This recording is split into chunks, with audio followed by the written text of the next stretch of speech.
మీకు నేను ఆజ్ఞాపిస్తున్నాను. ఎందుకంటే మీరు వాగ్విభూతులు, మీరు నా యొక్క చక్ర విజ్ఞాన రహస్యాలు తెలిసిన వారు, ఎప్పుడూ నా నామమునే పారాయణం చేస్తూ ఉంటారు. అందుకు నా స్తోత్రాన్ని రచించడానికి మీకు నేను ఆజ్ఞాపన చేస్తున్నాను. అమ్మ ఆజ్ఞాపించింది వాళ్ళకి.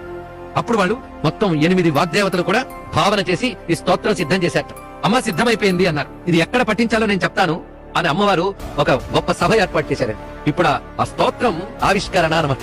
ఆ తయారైన స్తోత్రాన్ని ఆవిష్కరించాలి. ఎక్కడ ఆవిష్కరించారో తెలుసా? మొట్టమొదటి లలితా సహస్రనామ స్తోత్ర ఆవిష్కరణ సభ ఎక్కడ జరిగింది? మణిద్వీపంలో జరిగిందండి. అక్కడ ఆ మణిద్వీపంలో చింతామణి గృహం, అక్కడ ఒక పెద్ద సభ.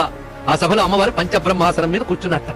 అమ్మవారు ఎప్పుడైతే సభ ఏర్పాటు చేశారో వెంటనే ఆ సభకి అనేక మంది వచ్చారు. ఎందుకంటే ప్రపంచాన్ని నిర్వహించే సభ అది, ప్రపంచ నాయకురాలి సభ కదా. మరి ప్రపంచాన్ని నిర్వహించే వాళ్ళందరూ వచ్చారట. ఎంతమంది వచ్చారో చూడండి. కోట్ల కొలది సరస్వతి బ్రహ్మదేవులు వచ్చారట. కోట్ల కొలది లక్ష్మీనారాయణులు వచ్చారు. కోట్ల కొలది ఉమామహేశ్వరులు వచ్చారు. ఇదేమిటి ఆశ్చర్యం! అయోమయం ఏం అక్కర్లేదు. ఎన్ని కోట్ల బ్రహ్మాండాలు ఉన్నాయో అన్ని బ్రహ్మాండాల్లోని సృష్టి స్థితిలో ఇవి జరుగుతున్నాయి కదా. కనుక ఈశ్వర శక్తి ప్రతి బ్రహ్మాండంలోని బ్రహ్మ విష్ణు రుద్ర రూపాలతో ఉంటుంది. ఒక్కొక్క బ్రహ్మాండంలో అలాగే అనేక కోట్ల బ్రహ్మాండాలు ఉన్నాయిగా. అన్ని కోట్ల బ్రహ్మాండాల నుంచి కూడా ఆ సృష్టి స్థితిలో ఈ కారకులు బయలుదేరారు అమ్మవారి యొక్క దివ్య సభలోకి. వారందరూ ఉన్నట్ట. మరి అన్ని కోట్ల మంది కూర్చున్నారు అంటే ఆ సభ ఎంతది! ఇంకా అమ్మవారి యొక్క పరివార దేవతలందరూ వచ్చి కూర్చున్నారు.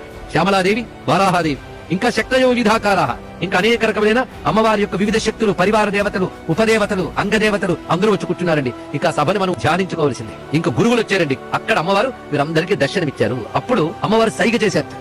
సైగ చేయగానే అమ్మవారి ముందు సింహాసనాల్లో కూర్చున్నటువంటి వశిని మొదలైన 8 మంది దేవతలు లేచారు. ఒక్కసారి సభ అంతా మౌనం వహించింది. అమ్మ సైగని స్వీకరించి అప్పుడు వాళ్ళు అమ్మవారిని ఈ సహస్రనామ స్తోత్రాలతో కీర్తన చేయడం మొదలుపెట్టారు. ఇది మొట్టమొదటి సహస్రనామ స్తోత్రం పఠించిన సన్నివేశం అండి.